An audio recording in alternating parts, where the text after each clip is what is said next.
Hi everyone, welcome back to our channel. In today's video, I'm going to show you how to delete the Coinbase account before the verification. So let's get started. First of all, find the Coinbase app on your home screen. Now open it. Now you can see I have already verified my account and it is showing something like this. Now to delete the Coinbase account before verification, here is the one thing that you need to remember. You cannot make the Coinbase account without verifying.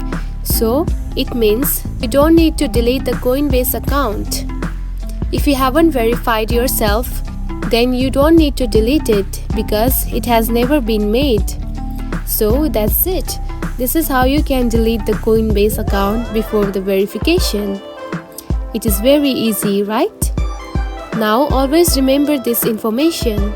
If you found this video helpful, don't forget to like and subscribe for more tips.